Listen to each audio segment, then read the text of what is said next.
कार्यक्रम की अगली कड़ी में पुनः हम एक बार हमारे अतिथियों के सम्मान की ओर बढ़ते हैं। हमारे बीच में श्री श्री 1008 तो उसी तरह से बता रहे हैं श्री श्री 1008 धर्मराज जी महाराज हमारे मंच पे मौजूद हैं। स्वागत के लिए मैं आवाज देने जा रहा हूँ। शॉल के लिए फंगा जी निम्बोड़ा, थीम दुपट्टे के लिए सताराम जी निम्बोड़ा, स्मृति चिन्ह के लिए गंगा जी पुनावा। कृपया करके बाप जी का सम्मान सत्कार करें, अभिनंदन करें।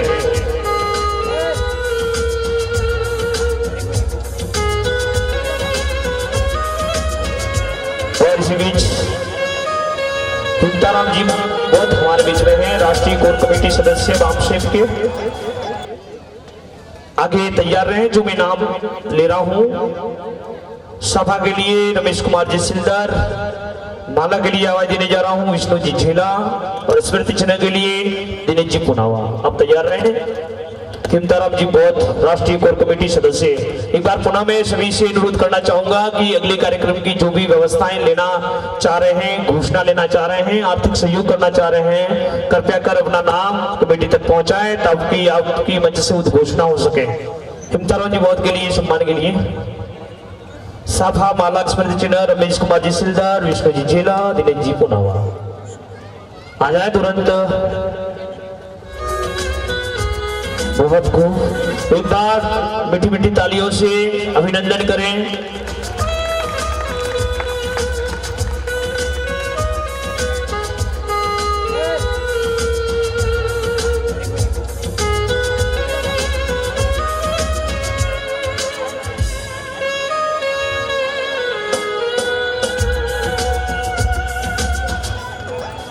हमारे बीच में मौजूद हैं महेंद्र जी चुंडावत, राष्ट्रीय मेघवाल परिषद प्रदेश अध्यक्ष गुजरात। कम समय में संक्षिप्त में अपनी बात रखेंगे महेंद्र जी मेघवाल। सभी को मौका देंगे, समाज का मंच है और सभी को मौका मिलना चाहिए। जोरदार तालियों से अभिनंदन करें। हेलो हेलो, सभी मेरे अतिथि गण को मेरा नमन है और बाबा साहब के चरणों में मेरा नमन है और मेरे समाज के भाई बहनों और माता और बहनों को सभी के सामने और भाइयों के सामने तो मेरा नमन है। जय जय जय जय जय भीम, जय जय जय जय जय भीम। आवाज नहीं आ रही है भाइयों? खाना तो खा के आए हो, भूखे आए हो? जय जय जय जय जय भीम, जय जय जय जय जय भीम। सभी मेरे समाज के भाइयों, ज्यादा वक्त नहीं लूंगा, कम बातों में अपना विचार रखना चाह रहा हूं। आज जो कार्यक्रम निम्बोड़ा गांव में जो शानदार तरीके से आयोजित किया, उन कमेटी की जितने भी मेंबर है सभी को मैं मेरा बहुत बहुत धन्यवाद। क्योंकि मैंने 2 साल पहले इन कमेटी की मेंबरों के मेहनत 2 साल पहले से इन मेहनत कर रहे हैं, जो कोई समय के या कोई कार्य के नहीं कर पाए थे। लेकिन मैं इनकी मीटिंग के अंदर भी इन्होंने मेरे को इन्वाइट किया था जो बढ़िया गांव में हुई थी, और इन्होंने इनकी मेहनत 2 साल से जो आज रंग लाई, और इन्होंने तन मन से वो संकल्प लिया था कि एक कार्यक्रम प्रतिभा समाज समारोह हमारे वहां पे भी करके दिखाएंगे। जो इन युवा लोगों ने करके दिखाया, जो इन युवा लोगों ने और समाज के भाइयों ने जो कार्यक्रम इनके एरिया के इनके मोहल्ले के अंदर करके दिखाया, यही संकल्प अपने को लेके जाना है कि हम भी कुछ बन के और कुछ करके दिखाएंगे। जो शिक्षा के क्षेत्र में है, वो शिक्षा के क्षेत्र में कोई भी IAS कलेक्टर डॉक्टर इंजीनियर बन के दिखाएंगे, वो संकल्प लेके जाना है। और जो बिजनेस की ओर बढ़ना चाहते हैं, वो बिजनेस का संकल्प लेके जाएगा, मैं कुछ ना कुछ अपना बिजनेस करूंगा, भले कुछ छोटा करूंगा लेकिन बिजनेस खुद का करूंगा, किसी की गुलामी नहीं करूंगा। ये अपने को कसम लेके जाना है। बाबा साहब के सामने बैठे 5 मिनट 10 मिनट बैठ के जवाब जय भीम करके घर जाके नहीं बोलना है। अपने दिल के अंदर होना चाहिए तो बाबा साहब का नाम, तो अपने कुछ कर पाएंगे, आगे बढ़ पाओगे। और आज आप लोगों ने मेरे को गुजरात की धरती से यहाँ पे बुलाया निम्बोड़ा गांव में। आप समाज के सभी भाइयों को बहुत बहुत धन्यवाद, क्योंकि मेरी तबियत खराब होने की ज्यादा नहीं बोल पाऊंगा, इसके लिए धन्यवाद। जिला कमांडर समता सैनिक दल मिठाराम जी भी बता रहे हैं, शब्दों से स्वागत है आपका, अभिनंदन है, वेलकम है। लीजिए कार्यक्रम की अगली कड़ी में आप ही की परगने के और जिला अध्यक्ष डॉक्टर अंबेडकर अनुसूचित जाति अधिकारी कर्मचारी एसोसिएशन जिला सिरोही के जिलाध्यक्ष आदरणीय मंचाराम जी बढ़िया साहब को अनुरोध करूंगा कि आप संक्षिप्त में अपनी बात रखें। आदरणीय मंचाराम जी बढ़िया।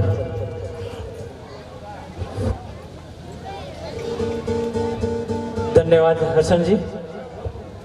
सर्वप्रथम डॉक्टर भीमराव अंबेडकर भारत रत्न के चरणों में नमन करते हुए अपने इस प्रथम प्रतिभा सम्मान समारोह के सम्मानित अतिथि बंदे जी, गौतम दास जी, अध्यक्षता करे सम्माननीय हसमुख जी, पोषित राजभाव जी, और विशेष रूप से दूर में उदयपुर से पधारे राहुल जी, वीराराम जी, 22 फरवरी के जिला अध्यक्ष, समता सैनिक के कमांडर मिठालाल जी, प्रवीण जी,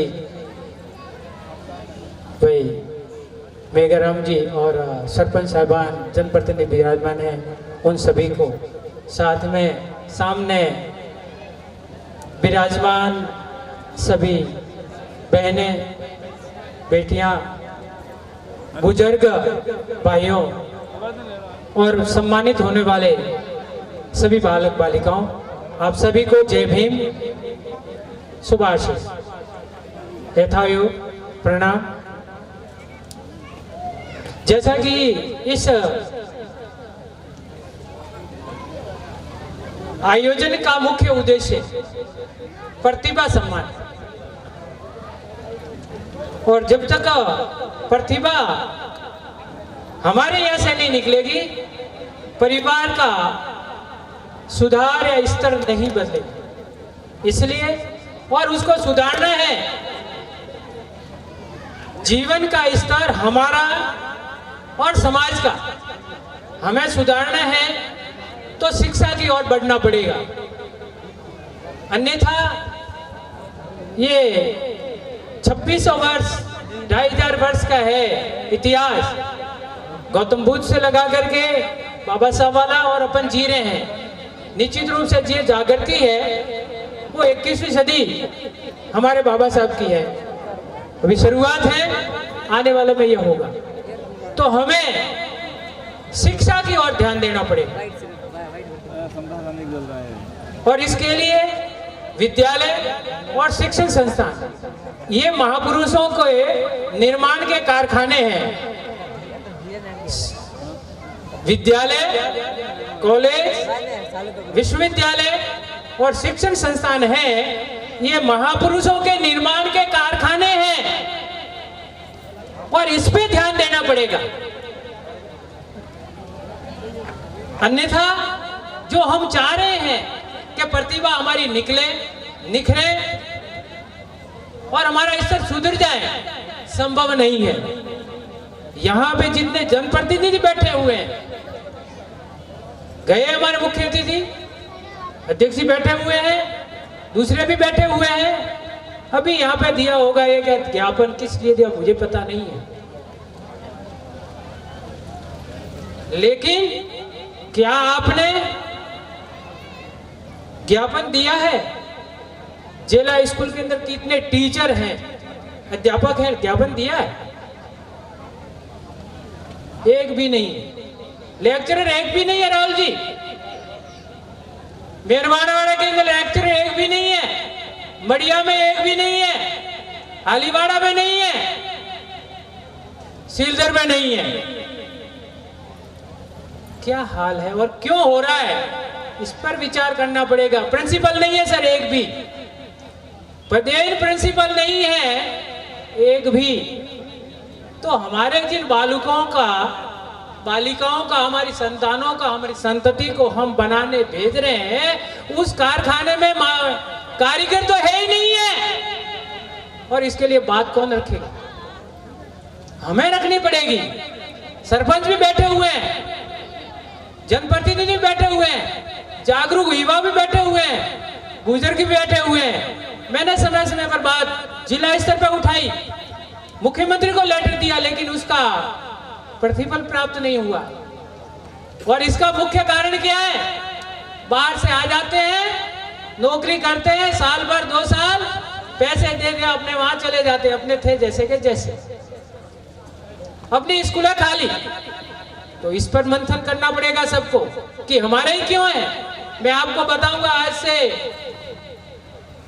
93-94 की बात कर रहा हूं। उधर मैंने एक बार एक एमएलए को गिना दिया, नाम कोट नहीं करूंगा, कि साहब वराड़ा में आपके सीनियर सेकेंडरी को, मंडवारिया में सेकेंडरी, मरोड़ा में सेकेंडरी, जावाल में सेकेंडरी, ऊड़ में सेकेंडरी, पहाड़ी में सेकेंडरी, 1-1, 2-2, 3-3 किलोमीटर में बराड़ा में बात कर रहा हूं। हमारे यहाँ पे सौतेला व्यवहार क्यों?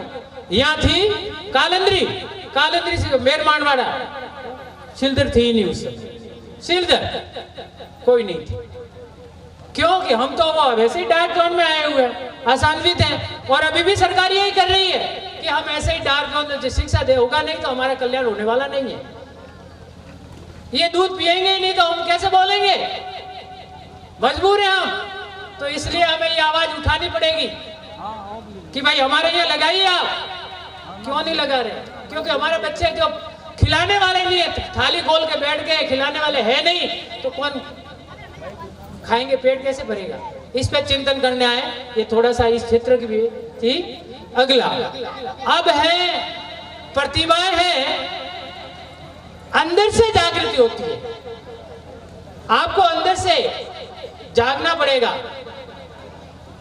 इनको जो मंच पे बैठे, ये मंच के बैनर पे लगे हुए, इनसे प्रेरणा लेकर के आप अपना अंदर से जागृति पैदा करें। अन्यथा ऊपर से जागृति पैदा नहीं होती है, ऊपर से कोई जीवन नहीं बनता है। एक अंडा होता है ना, एक अंडा यदि ऊपर से उसको फोड़ा जाए तो या तो मिट्टी में मिल जाएगा, या फिर ज्यादा में ज्यादा कोई समझदार हुआ तो उसको आमलेट बन जाएगा। इससे ज्यादा कुछ बनने वाला नहीं है। और वही अंडा है, यदि अंदर से फूटता है तो जीवन बन जाता है, वो गगन के अंदर अपनी यात्राएं करता है। तो इसलिए बच्चों, अपने अंदर एक ललक जगाएं। जो भी बैठे हुए हैं, मैं बालिकाएं बैठी है, बालक बैठे, हमने अंदर से ललक होनी चाहिए कि मुझे वो बनना है। राहुल जी कह रहे थे कि सपना देखो, सपना बड़ा देखना है, बड़ा सपना देखना है, छोटा सपना काम नहीं करेंगे। मैं आपसे यहाँ पोर्ट करना चाहूंगा। मेरे पिताजी कहा करते थे, बेटा आप अतरू दे गई हो गए तो अतरू मली, अतरू गई हो तो अतरू मली, तो अतरू मली तो अतरू तो मलिन, हम प्योर ने थर्ड ग्रेड वालों लेके या तो भाई अतरूस बली। तो सपना है ना, वो बड़ा देखो। और बड़ा सपना देखने के बाद में सपना सोते हुए नहीं, सपना तो सोने वाला है, सोते हुए नहीं, सपना वो देखो कि हमें सोने नहीं दे।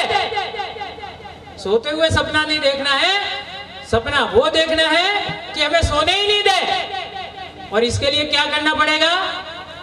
कहा गया है विद्यार्थी के 5 लक्षण हैं, वो अपने जीवन में उतारने पड़ेंगे।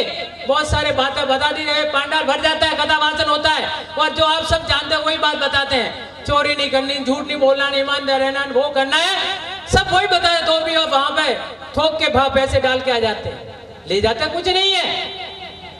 तो हमें ये करना पड़ेगा।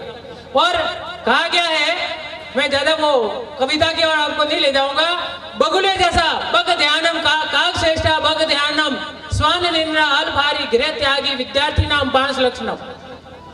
बगुले जैसा ध्यान, जैसे ही वह खड़ा है, एक टांग में खड़ा है, अच्छा सा बोल होता है, जैसे खड़ा था, उसका भोजन आ गया, उसको ग्रहण कर लेता, पता ही नहीं लगता, वो समझता है कि तो उसमें खड़ा है, भजन कर रहा है, उसमें खड़ा है, उसमें नहीं है। काग से कौवे जैसी चेष्टा जहां भी मिल जाए, उससे उसको कोई नुकसान नहीं पहुंचा सकता, उसको नहीं मार सकता। जिंदा बहुत ही पकड़ने में उसको बहुत पसीना करना पड़ता है, उसकी चेष्टा निगाह कहाँ रहती है, वो ध्यान रखना पड़ता। और कुत्ते जैसी नींद जगह है या नहीं, अल्पाहारी, कम पेट भरे खाइए तो नींद आए, मोटा खराटक हो सही हो तो कम खाना पड़ेगा, और घर को त्यागना पड़ेगा। चाहे पाबंदियां हो, लेकिन घर त्यागने के बिना कोई संभव नहीं है। कह रहे थे अभी कि भाई जहां चरण स्पर्श करते हैं, राहुल जी कह रहे थे चरण स्पर्श करके जाते हैं कि जब कुछ बन के ही आऊंगा, उससे पहले आऊंगा नहीं। और एमएलए साहब ने भी यही कहा है कि मेले के लिए जाना है, झुंड में जा रहे हैं, भंडारे में जा रहे हैं झुंड में, वो बात को नहीं करूंगा मैं आगे, कथा में जा रहे हैं झुंड में जा रहे हैं, रात्रि हो रहे झुंड में जा रहे हैं, लेकिन क्या शिक्षा के लिए आपने व्यवस्था की? इसके लिए हम कहा जा रहे हैं कि नहीं, ये हमें देखना पड़ेगा। और मैं तो ये कहूंगा कि इतनी बड़ी ये जो पांडाल है, और पहले भी मैंने लिखा था भी, और ये भी कहना चाहता हूं कि जितने भी हमारे मंदिर है उसके अंदर पढ़ाने का काम छोटा बड़ा चालू कर दो। मंदिर है ना, लाखों खड़े करोड़ों की बिल्डिंग है, उसके शाम को 2 घंटे पढ़ाने का काम कर दो अपने बच्चों को, अपने बच्चों को 2 घंटे पढ़ाने का काम, उसका सदुपयोग हो जाएगा। नहीं तो फिर मंदिर के अंदर घंटा बजाने से भिखारी पैदा होता है। मंदिर के अंदर घंटा पूजा करने से बड़ा सा बड़ा अवसर होगा, सब जाएंगे, बड़ा उद्योगपति होगा, वो जाके भीख मांगेगा।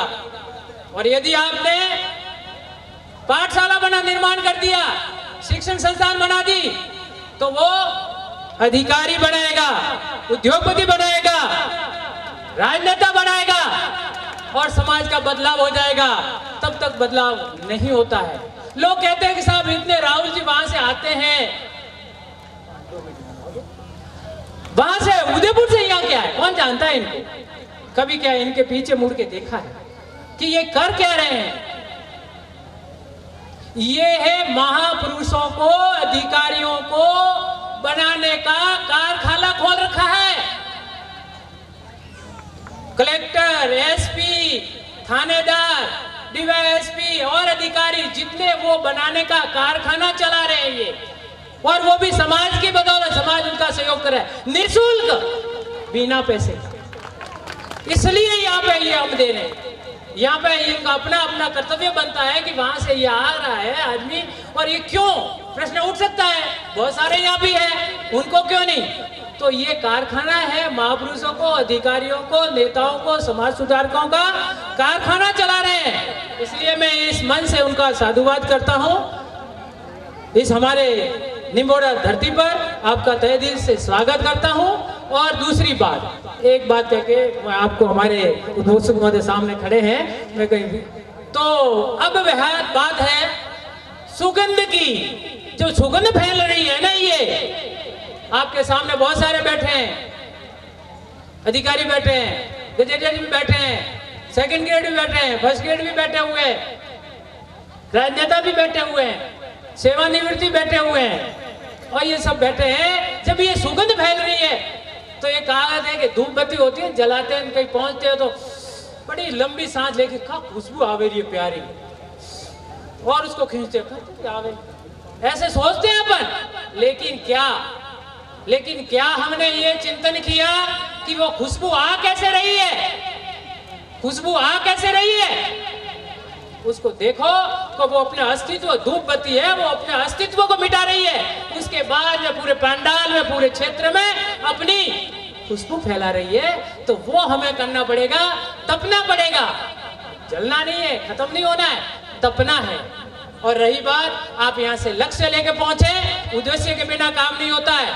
किसी ने ठीक ही कहा है, लक्ष्यहीन व्यक्ति की वो स्थिति होती है जिसका लक्ष्य नहीं, उनकी वो स्थिति होती है हवा में थपेड़े खाती बिना पतवार की नाव, हवा में थपेड़े खाती बिना पतवार की नाव। पतवार अपने नाव ने हलावार मोड़वार वो हैंडल है, यदि वो हैंडल ही चूक जाए हरसन जी, तो फिर उसका हाल क्या होता है साहब?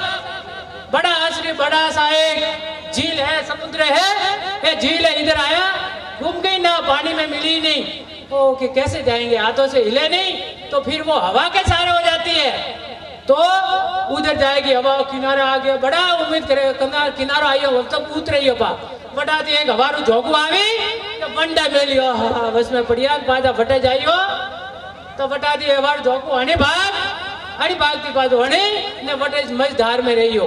तो अपने हमें वो है कि लक्ष्य निर्धारण करना पड़ेगी, लक्ष्य निर्धारण करना पड़ेगा, बिना लक्ष्य के काम चलने वाला नहीं है जीवन में कोई। अभी ये कहा कि 5 तत्वों से सब बना हुआ है, यहाँ से पूरा बोला गया, कोई इतना नहीं है, अपनी भाव है, विचार है, वो बिखरी पड़ी है। आपको ध्यान है मैं आगे पीछे हो रहा हूँ, सूर्य तप रहा है, मुझे थोड़ी सी धूप लग रही है, ऐसा महसूस कर रहा हूं मैं, लेकिन ये आग नहीं लगा सकता। सूर्य है वो आग नहीं लगा सकता।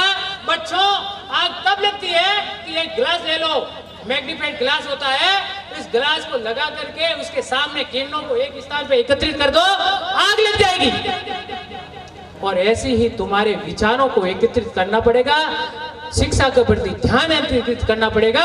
तो कल आने वाले जो आह्वान किया है आईएएस आईपीएस, वो यहाँ से बन करके इस मंच पे बैठेंगे, तो मैं आपसे कहूंगा कि आपका विचार उधर उधर भटके नहीं, अपने पढ़ाई के अंदर लगाए। और जो भी सम्मानित है उनको मैं बधाइयाँ शुभाशीष देता हूँ, और जिन लोगों ने इनकी परवरिश की है उनको भी मैं तहे दिल से धन्यवाद देता हूँ कि आपने यहाँ तक बच्चों को भेजा है। ऐसा बनाने की आपका बच्चा यहाँ पहुंचा और ये लिया, तो आपको भी खुशी होनी चाहिए। आपको मैं धन्यवाद देता हूँ। इस आयोजन समिति को मेघवाल मित्र मंडल ने आपने बीड़ा उठाया, इसको बड़ी मेहनत मशक्कत के बाद, खींचातान के बाद इसको सफल बनाया। संपूर्ण आयोजन कमेटी को नाम तो मैं जितने गिनूं संभव नहीं है, लेकिन मेरी निगाह जिन जिन पे जा रही है, जिन जिन पे मेरी निगाह जा रही है, उनको मैं सब यहाँ से आपको धन्यवाद कहना चाह रहा था, लेकिन कह नहीं पाऊंगा, समय अवधि है। मेरे पास में मेरे हर्षन जी खड़े हैं, उनको सुपुर्द करना पड़ेगा। आप सभी ने मुझे सुना, धन्यवाद। हाँ, ये बात ध्यान रखें, किसी भी परिवार ने शिक्षा प्राप्त की है तो उसका उदाहरण लीजिए कि वो वहां तक गया कैसे। कहना नहीं चाहूंगा मैं, लेकिन आप उदाहरण लीजिए कि वो वहां तक पहुंचा कैसे, उसका परिवार वहां तक गया कैसे। यह बात, सबको प्यारा पैसा है, पैसा सबको प्यारा है, किसी को प्यारा नहीं है, सबको प्यारा पैसा कोई बड़ी चीज नहीं है, सब पहिया नहीं है। किकन बनावना, आप एक चाय कम कर दो, एक चाय, ज्यादा नहीं, एक चाय, दिन के 10 रुपए, महीने के 360 रुपए होते हैं, महीने के 300 रुपए, 12 महीने कितने रुपए देख लीजिएगा, 3,600 रुपए। एक बीड़ी का बंडल कम कर दो, 25 रुपए, दिन के 25, महीने के कितने हो गए, 12 महीने का हिसाब लगा दो, 9 साढ़े 9 हजार, और ब्याज मिलेगा वो फोकट के। एक ही तो करना है, करना क्या है, सब वो बना रहे हैं, बनावट थोड़ी तो आपने व्यसन मुक्त समाज बनाना पड़ेगा। लेकिन बेटे बाटली तो बातें कौन की थी, वंटी दूर रहना है, व्यसन से दूर रहना है, व्यसन मुक्त शिक्षा युक्त समाज का निर्माण करेंगे, तब हमारे समाज का विकास होगा। कोई नहीं आएगा, हम समृद्ध होंगे तो हमारे पीछे आएंगे, जहां खड़े वहीं से लाइन लगा दो, हो सकती है, लेकिन व्यसन मुक्त शिक्षा युक्त समाज का निर्माण के लिए हाथ बढ़ाकर आगे बढ़े। इसी के साथ आपने सुना, आप सभी का धन्यवाद, आभार प्रकट करता हूँ। पुनः मुझे सम्मान दिया, बोलने का मौका दिया, इसके लिए आपका पुनः आभारी, धन्यवाद। जय भीम, जय भारत, जय संविधान। तेरे कर्म से बुद्ध की दौलत पाई है, कोई नहीं पराया, सारे भाई भाई हैं, मिलजुल कर रहने में ही सबकी भलाई है। और यही संदेश देने के लिए बाड़मेर की धरा से हमारे बीच में आदरणीय भंते जी पधारे हैं, जो कि एक स्कूल लेक्चरर हैं, पीएचडी धारक हैं। इतनी सारी उपाधियों के बावजूद भी आपके सामने भंते के रूप में पेश हैं। ये आपके समक्ष अपनी बात रखने आए। बड़े तालियों से, तालियां नहीं बज रही है, जब तक मैं माइक नहीं सौंपूंगा भंते जी को, जब तक उनका स्वागत जोरदार तालियों से नहीं हो जाए। जोरदार तो बजी नहीं है, और मैं सच में नहीं दूंगा। लीजिए, आपके समक्ष हैं आदरणीय भंते जी, डॉक्टर सिद्धार्थ वर्धन बाड़मेर। नमो तस् भगवतो अरहतो सम्मा सम्बुद्धस्स। नमो तस् भगवतो अरहतो सम्मा सम्बुद्धस्स। नमो तस् भगवतो अरहतो सम्मा सम्बुद्धस्स। बोधिसत्व डॉक्टर बाबा साहब के चरणों में वंदन। बहुजन समाज में जन्मे तमाम पीरों, फकीरों, संत महात्माओं को वंदन।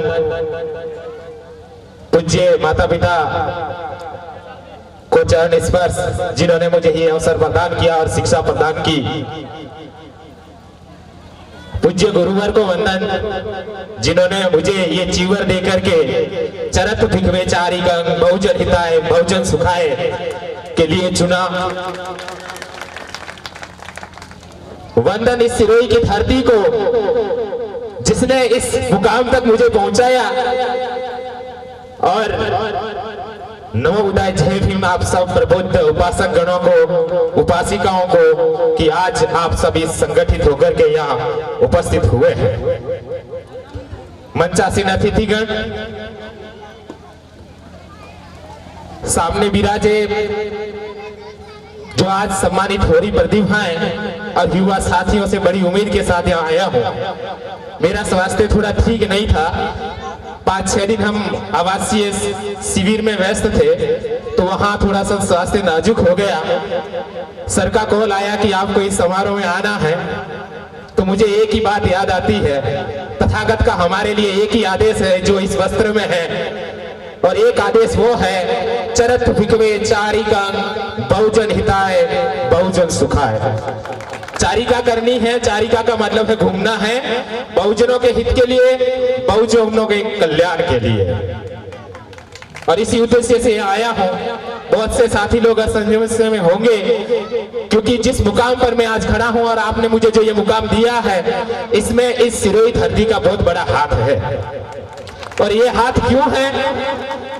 क्योंकि हमारे बड़े बुजुर्गों ने 1989-90 के अंदर एक सपना देखा था कि सिरोही की धरती पर एक हॉस्टल होना चाहिए समाज का, जहां पढ़ करके हमारी प्रतिभा आगे बढ़ सके और समाज का नेतृत्व कर सके।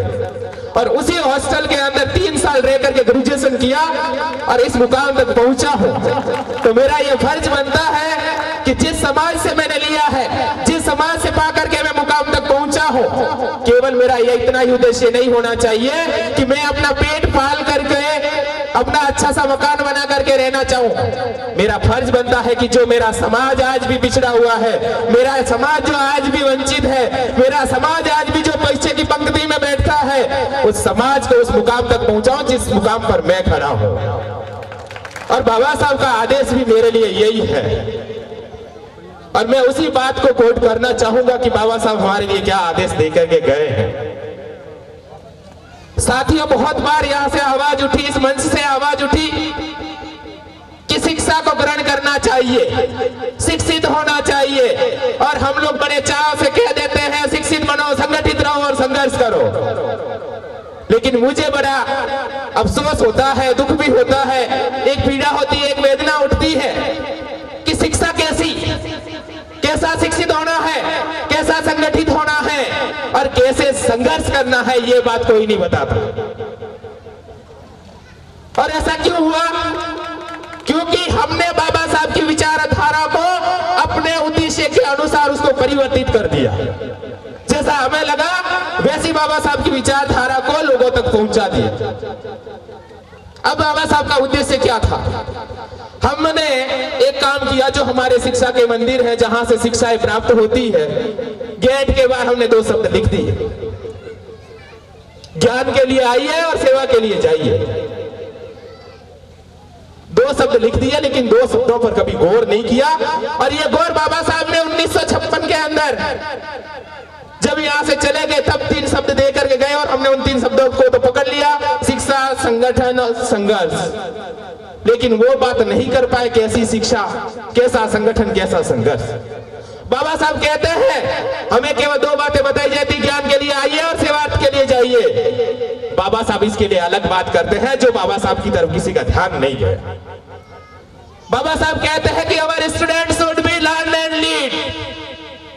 अपने स्टूडेंट्स को 2 काम करने हैं, और 2 काम कौन से? एक तो लर्न करना है और दूसरा लीड करना है। सेवा नहीं करनी है, सेवक बनकर के नहीं बैठना है, क्लर्क नहीं बनना है। समाज का उद्धार करना है तो आपको सेवक बनकर के आगे आना पड़ेगा। सारे कलेक्टर बनकर के मंच पे बैठ गए तो इस गरीब दरिद्र समाज की सेवा कौन करेगा?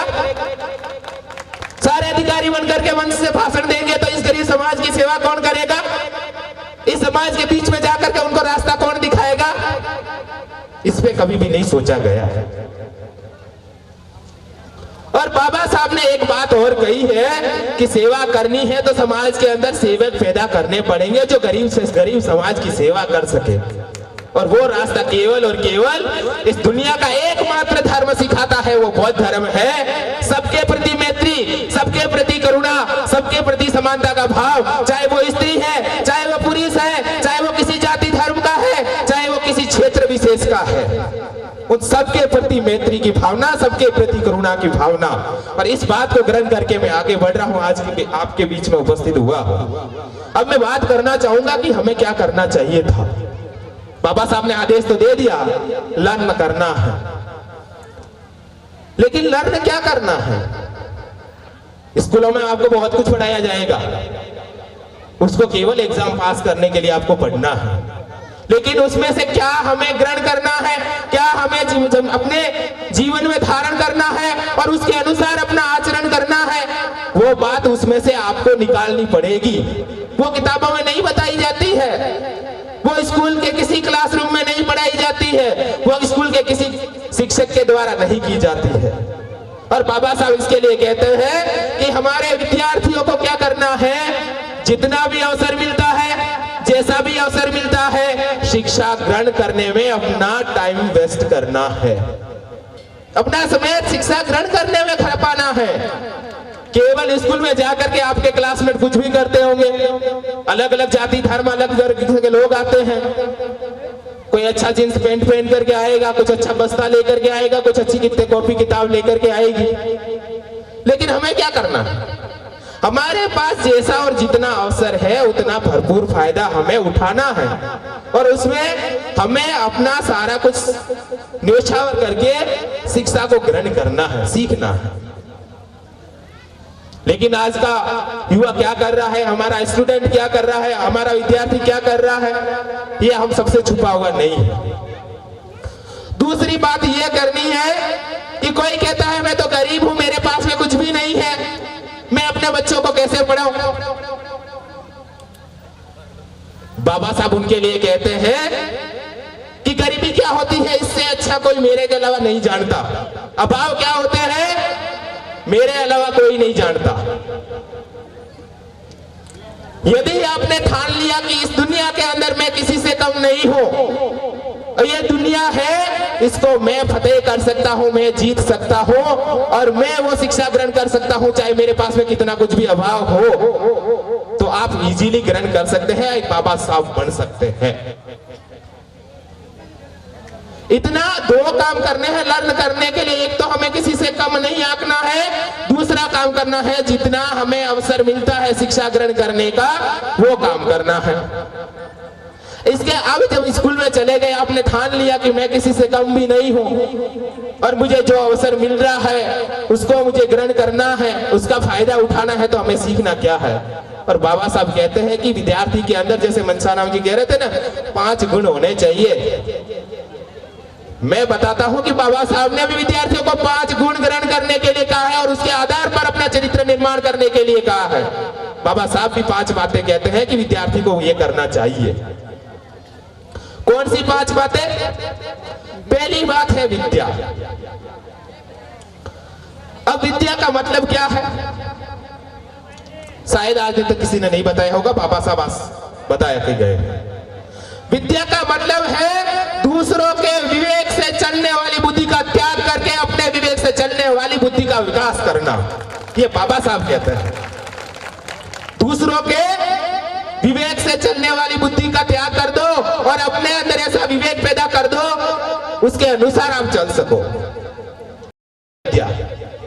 हम जाते हैं केवल किताबी ज्ञान ग्रहण करके आ जाते हैं, कोई पूछता है कि आपने इसमें से क्या सीखा, नहीं पता। ये ज्ञान नहीं है, ये विद्या नहीं है।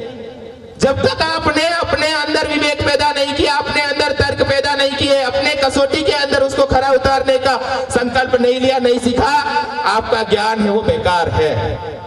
हमारे मारवाड़ी में एक कहावत है, बढ़िया पर गणिया कोनी। बढ़ना और गणना दोनों ही अलग चीजें हैं और दोनों के बढ़ने का मतलब यही है कि केवल आपने किताबी ज्ञान ग्रहण कर लिया और उसको साथ में गुणना का मतलब है कि आपने अपने विवेक के अनुसार उसको परखा है, तब तब जाकर के आपकी शिक्षा पूरी होती है। दूसरा है प्रज्ञा। बहुत बार लिखा हुआ होता है शील समाधि प्रज्ञा, तथागत के चित्रों के ऊपर बड़े आसानी से लिख लेते हैं हम। प्रज्ञा का मतलब क्या है? प्रज्ञा का मतलब है परिपक्व चरित्र, ऐसा चरित्र जिसके ऊपर कोई दाग नहीं हो, संपूर्ण हो। कोई ये नहीं कह सकते कि आपके अंदर ये कमी है, आपकी वजह से इस समाज के ऊपर दाग लगा है, आपकी वजह से परिवार के ऊपर दाग लगा है। ऐसे परिपक्व जिसकी वजह से न तो समाज के ऊपर अंगुली उठे, ना आप व्यक्ति विशेष के ऊपर अंगुली उठे, ना आपके परिवार पर अंगुली उठे।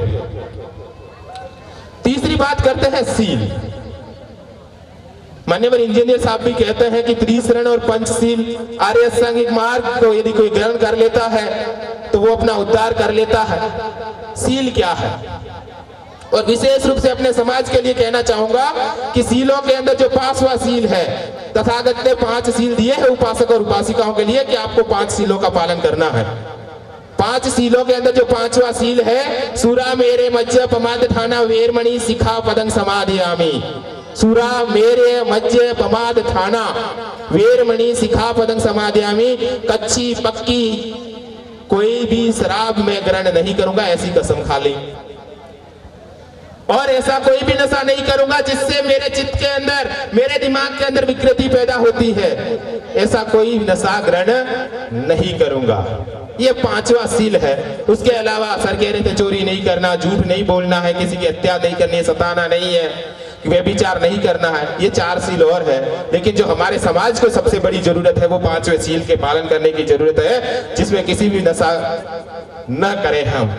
ये बड़ी जरूरत है। अगला है करुणा। करुणा का मतलब है प्रत्येक मानव के प्रति समानता का भाव, बराबरी का भाव, चाहे वो किसी जाति का हो, किसी भी धर्म का हो, किसी क्षेत्र विशेष का हो, सबके प्रति समानता का भाव। और 5वीं बात है मैत्री।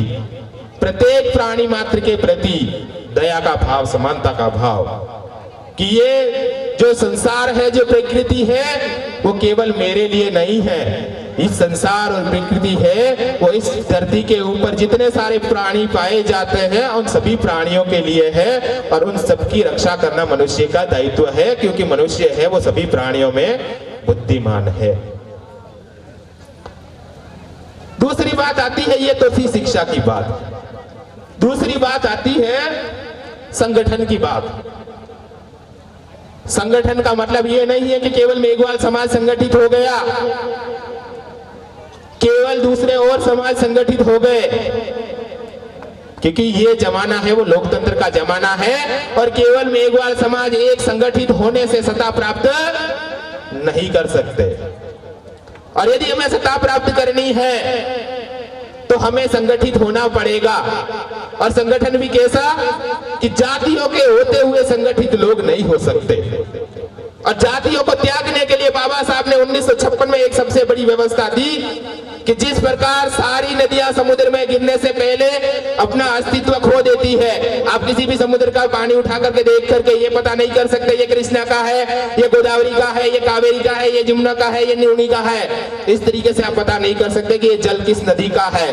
ठीक उसी प्रकार से संगठन का मतलब है, यदि कोई बौद्ध धर्म को स्वीकार करता है, बौद्ध धर्म के नीचे व्यक्ति आ जाता है, तो सारी जातियां मिलकर के एक महासमुद्र बन जाती है, जिसके अंदर कोई जाति, छुआछूत, ऊंच नीच और भेदभाव नहीं होता है। ये था संगठन बाबा साहब। संघर्ष का मतलब क्या था? और संघर्ष विशेष रूप से उन लोगों के लिए जिन्होंने शिक्षा के लिए प्रवेश लिया था, जो विद्यालयों की ओर गए थे, महाविद्यालयों की ओर गए थे, विश्वविद्यालयों की ओर गए थे सीखने के लिए, उनके लिए बाबा साहब का सबसे बड़ा संदेश था लीड करना, नेतृत्व करना। और नेतृत्व किस लिए? केवल इसलिए नहीं कि मैं व्यक्ति किसी विद्यालय में जा रहा हूं, किसी महाविद्यालय में जा रहा हूं, किसी विश्वविद्यालय में पढ़ने के लिए जा रहा हूं तो केवल आकर के वहां से अच्छी नौकरी लेकर के आऊंगा, अपना बड़ा सा बंगला बनाऊंगा, अच्छी सी गाड़ी ले आऊंगा, अपनी पत्नी के लिए बहुत सारे गहने बनवाऊंगा, इसलिए शिक्षा ग्रहण करने के लिए बाबा साहब ने नहीं कहा था। बाबा साहब ने इस समाज के लिए 3 उद्देश्य निर्धारित किए थे कि कोई भी व्यक्ति पढ़ लिख करके बाहर आता है तो उसको 3 काम करने हैं। पहला काम है, बाबा साहब एक शब्द लिखते हैं, फ्री, स्वतंत्र। जो समाज गुलामी में जकड़ा हुआ है, जो शिक्षित नहीं हो पाया है, जो विश्वविद्यालय तक नहीं पहुंच पाया है, विद्यालय तक नहीं पहुंच पाया है, महाविद्यालय तक नहीं पहुंच पाया है, उसको वहां तक पहुंचाने का दायित्व था उन लोगों का जिन्होंने पहले शिक्षा ग्रहण की है। तो जो समाज गुलामी में जकड़ा हुआ था उसको पहले स्वतंत्र कराना। दूसरा लक्ष्य उन्होंने दिया था स्ट्रांग बनाना, समाज को मजबूत बनाना, स्ट्रांग बनाना। और वो स्ट्रांग कैसे? सामाजिक रूप से मजबूत हो, राजनीतिक रूप से मजबूत हो, धार्मिक रूप से मजबूत हो और आर्थिक रूप से मजबूत हो, ऐसे समाज का निर्माण करना। और तीसरी बात उन्होंने कही थी, रेस्पेक्टेड, सम्मान देना। जब आपका समाज स्वतंत्र होगा, आपका समाज आर्थिक, सामाजिक, धार्मिक दृष्टि से मजबूत होगा, तो किसी की औकात नहीं है कि आपके समाज को वो रेस्पेक्ट नहीं दे। अपने आप ही उनके प्रति रेस्पेक्ट का भाव पैदा हो जाएगा। ऐसे समाज का हमें निर्माण करना था। अब यहाँ बैठे हुए उन तमाम लोगों से, विशेष रूप से मेरी युवाओं से निवेदन है, जो विद्यार्थी अभी पढ़ रहे हैं, आपको अब किस रास्ते जाना है और क्या तय करना है, किस प्रकार की शिक्षा ग्रहण करनी है, कहाँ जाकर के अपने समाज का निर्माण करना है, और ये जो समाज है वो आज यहाँ तक पहुंचा है, उसको कहाँ तक और पहुंचाना है, ये जिम्मेदारी यहाँ बैठे हुए तमाम युवाओं की है। और मेरा बुजुर्गों से निवेदन रहेगा, आपने बहुत लंबे संघर्ष के बाद इस समाज को इस मुकाम तक पहुंचाया है, ये हम सबसे छुपा हुआ नहीं है। हम अच्छी तरीके से जानते हैं, आपने अपने बचपन से लेकर के जो आज बुढ़ापे तक जो आपने संघर्ष झेले हैं, वो शायद ये युवा पीढ़ी नहीं जानती हो। लेकिन मुझे आज भी मेरे बचपन के दिन याद है, जब मैं नाना जी के घर में रहता था, तो वो किस तरीके का संघर्ष करते थे, कैसे झेलते थे, उनकी क्या क्या परेशानियां थी, मैं अच्छे से समझ सकता हूं। लेकिन आपको एक काम करना पड़ेगा, केवल अपनी उपलब्धियां या अपनी परेशानियां जिसमें आपने जीवन जिया है वो गिनाने से काम नहीं चलेगा कि साहब हमने तो बहुत कुछ कर लिया, हमने तो ये परेशानियां झेली, फिर भी आपको यहाँ तक पहुंचाया, ये गिनाने से काम नहीं चलेगा। आपको एक काम और करना पड़ेगा। जो ये युवा समाज इस समाज के लिए काम कर रहा है, जो इस समाज को अपना धन दान दे करके इस समाज को आगे बढ़ा रहा है, उसको स्वीकार करना होगा और उसका सहयोग करना होगा। तब जाकर के यदि जो हमारी बुजुर्ग पीढ़ी है वो वर्तमान में आ जाए और युवाओं की ताकत यदि उसमें लग जाए, उनकी सोच इसमें मिल जाए, तो मेरा मानना है कि वो दिन दूर नहीं होगा जो बाबा साहब ने संविधान की प्रस्तावना के अंदर इस देश का सपना देखा था। समानता, स्वतंत्रता, बंधुता और न्याय, ये जो 4 शब्द है प्रस्तावना के अंदर, उसके अनुसार इस समाज का निर्माण होने में कोई ज्यादा समय नहीं लगेगा। और निश्चित तौर पर यदि कोई समाज मजबूत होता है, या मेरा समाज से मतलब केवल मेघवाल समाज से नहीं है, किसी कोली समाज से नहीं है, किसी भील समाज से नहीं है, समाज का मतलब मेरे लिए यहाँ पर है बहुजन समाज, जो 85% हमारा समाज है, वो यदि संगठित हो गया, उसने संघर्ष करना सीख लिया, तो निश्चित तौर पर जो हमारे बाबा साहब ने हमारे लिए, हमारे समाज का जो सपना देखा था, सामाजिक न्याय का सपना देखा था, बंधुत्व का सपना देखा था, वो सपना साकार होने में ज्यादा समय नहीं लगेगा। केवल यहाँ बैठ करके भाषण सुनने से काम नहीं चलने वाला, यहाँ आकर के आपको बात सुना दूंगा, इससे काम नहीं चलने वाला।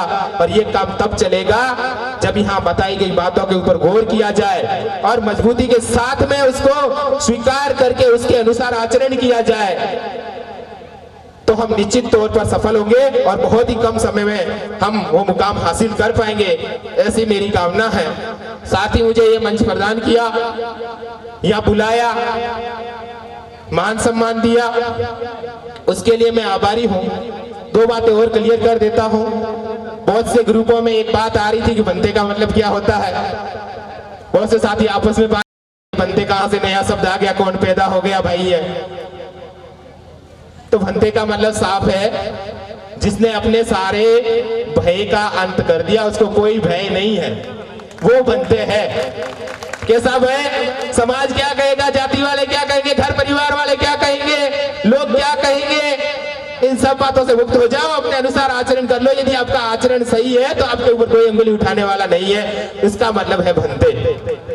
पाली में भंते के लिए भिक्षु शब्द है, हिंदी में उसके लिए भिक्षु शब्द है। बहुत से लोगों को यह लगता होगा भिक्षु और भिक्षु का मतलब भिखारी होगा, मांगने वाला होगा, याचक होगा। इसका मतलब बहुत बड़ा गहरा है। भिक्षु का मतलब है केवल भिक्षा के बदले में आपको ज्ञान देते हैं, आपको कुछ नहीं देना है, आपको उनके लिए महल नहीं बनाने हैं, आपको उनके लिए मठ नहीं बनाने हैं, आपको उनके लिए कोई ज्यादा दान नहीं करना है। केवल इतना करना है, साल में एक चीवर दान करना है जो मैंने पहन रखा है ऐसा, और आपके दरवाजे पर आ जाए तो 12 बजे से पहले आएगा, 12 बजे के बाद नहीं आएगा मांगने के लिए कि मुझे भोजन दे दो मैं भूखा हूं। 12 बजे से पहले आएगा और जो भी आपके घर में बना है, चाहे वो रूखी रोटी है, चाहे वो सब्जी है, चाहे आपने खीर पूरी कुछ भी बनाया है, चाहे आपने हलवा बनाया है, चाहे आपने दही कड़ी चावल बनाए हैं, उसके लिए वो मायने नहीं रखता कि आपने क्या बनाया है। उसके लिए केवल एक मायने रखता है कि उसके पास एक भिक्षा पात्र होता है और सारी चीजें उसी के अंदर ले लेता है। उसको केवल पेट भरने से मतलब है, उसको ये मतलब नहीं है कि सामने पूड़ी है, चावल है, दाल है, क्या है, उससे मतलब नहीं है। उसके लिए केवल एक ही मतलब है कि सामने भोजन है और उसको ग्रहण करना है। बहुत से साथी पूछते हैं फिर आपको अच्छा लग जाता है क्या? लेकिन तथागत ने ऐसी व्यवस्था क्यों दी? तथागत बड़े अच्छे से जानते थे कि जो ये बहुजन समाज है वो बड़ा गरीब समाज है, इसके पास में उतने संसाधन नहीं है। मान लो मैं किसी कलेक्टर अधिकारी के घर पे भिक्षा लेने के लिए गया, जिनकी आर्थिक स्थिति अच्छी है, उन्होंने मुझे भिक्षा के अंदर बहुत अच्छी खीर पूरी चावल डाल दिए, और किसी और के घर गया जो गरीब है, उसने बेचारे मिर्ची रोटी डाली है, तो मेरे मन के अंदर कलेक्टर साहब के प्रति राग पैदा हो जाएगा, मोह पैदा हो जाएगा कि कलेक्टर की मिसेज है वो बड़ा अच्छा खाना बनाती है, अपन तो रोज उसके घर भिक्षा लेने चलेंगे। और जो गरीब है उसके प्रति द्वेष पैदा हो जाएगा कि कैसे रहते हैं, कैसे जीते हैं, कैसा खाना खाते हैं। तो तथागत ने यह व्यवस्था दी कि किसी के प्रति राग और द्वेष पैदा नहीं हो। इसके लिए भिक्षुओं को एक काम करना है कि वो इतना सारा भोजन है वो एक ही पात्र के अंदर लेंगे, और जब वहां से मांग करके जहां भी बैठ करके उनको खाना है, जहां ग्रहण करेंगे, तब तक वो सारा मिक्स होकर के एक जैसा हो जाएगा। किसी के घर का पता नहीं चलेगा कि किसकी आर्थिक स्थिति कैसी थी, किसके घर में कैसा भोजन बना था, किसके घर के भोजन का स्वाद कैसा था, नहीं पता चलेगा। और ना किसी के मन में राग आएगा, ना किसी के मन में द्वेष आएगा, और एक ही भावना बनेगी, करुणा और मैत्री का संदेश। इसलिए कहा है किसी कवि ने कि जो ये भंते आपके दरवाजे पर भिक्षा पात्र लेकर के खड़ा है, ये केवल भिक्षा मांगने के लिए नहीं आया है, ये आपको ज्ञान का मार्ग दिखाने आया है। लेकिन आपके पास में इतना बड़ा पात्र नहीं है जो इस बंदे के पास में है, जो इस भिक्षु के पास में है, इतना बड़ा पात्र नहीं है कि आप उनके विचारों को, उनके ज्ञान को ग्रहण कर सके।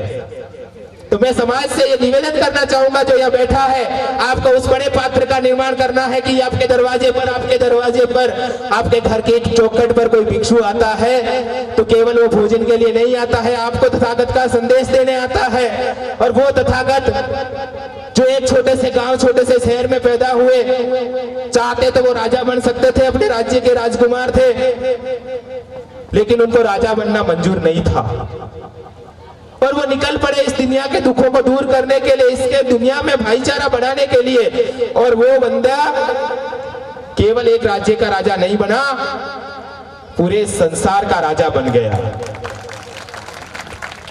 और वो भी किसके बल पर? जैसे गीता में कृष्ण कहते हैं कि सामने चाहे आपका भाई बंधु क्यों ना हो, आप युद्ध करिए, लड़ाई करिए, धर्म के लिए लड़िए। और तथागत ये कहते हैं कि चाहे सामने आपका दुश्मन ही क्यों ना हो, आप लड़ाई नहीं, उससे मैत्री करिए, उसको दोस्त बनाइए, उसको गले लगाइए। ये तथागत के अंदर और गीता के संदेश के अंदर फर्क है। अब आपको तय करना है कि आपको किस रास्ते जाना है, कौन सा संदेश आपको ग्रहण करना है, तो वो तो आप लोग बताएंगे। मेरा काम केवल इतना सा है कि मैं आपको मार्ग दिखा सकता हूं, और उस मार्ग पर आप चल लिए तो आपका कल्याण और उद्धार हो जाएगा। क्योंकि मेरे शास्त्र जो तथागत है वो ये कहते हैं कि मैं मुक्तिदाता नहीं हूं जो मैं आपके दुखों से मुक्त कर सकूं, मैं तो केवल मार्गदाता हूं। और मेरे बताए हुए मार्ग पर आप चल दिए और उसका अनुसरण कर लिया, उसका अनुकरण कर लिया, आगे बढ़ गए, तो निश्चित तौर पर आप उन दुखों से मुक्त हो सकेंगे। और नहीं चले तो आप दुखों से मुक्त होने वाले नहीं हैं। एक बात और निवेदन करूंगा, सब लोगों के लिए एक काम दे रहा हूं। YouTube पे आप सर्च करिएगा महामंगल सूत्र और उसका हिंदी अनुवाद देखिएगा। जब हम मंदिर मस्जिद जाते हैं, कहीं पर भी जाकर के अपना मत्था टेकते हैं, तो केवल एक ही मांगते हैं, भलो करजो। यही कहते हैं ना, भलो करजो। अब तथागत क्या कहते हैं कि भला कैसे हो सकता है, समय कम है नहीं तो मैं बता सकता। तथागत ने केवल 38 बातें बताई है, और यदि कोई व्यक्ति अपने जीवन के अंदर उस 38 महामंगल को धारण करके उसके अनुसार अपना आचरण कर देता है, तो मैं दावे के साथ कह सकता हूं, और मेरे तथागत ने उसको पर करके देखा है, वो व्यक्ति का भला हो सकता है। उसको कहीं पर जाने की जरूरत नहीं है, किसी मंदिर जाने की जरूरत नहीं है, किसी देवी देवता के आगे शीश झुकाने की जरूरत नहीं है। केवल उस 38 बातों को अपने जीवन में उतार करके उसके अनुसार आचरण की जरूरत है, और जिसने भी उसको उतारा है वो निश्चित तौर पर अपने दुखों से मुक्त हुआ है। कई सारे इतिहास में ऐसे उदाहरण हैं। बहुत बहुत धन्यवाद, आपने मुझे इतनी गंभीरता से सुना और मुझे बोलने का मौका दिया, आप सबने मान सम्मान दिया, इसके लिए मैं आपका बहुत बहुत आभार व्यक्त करता हूँ। धन्यवाद। और कम समय में रखें।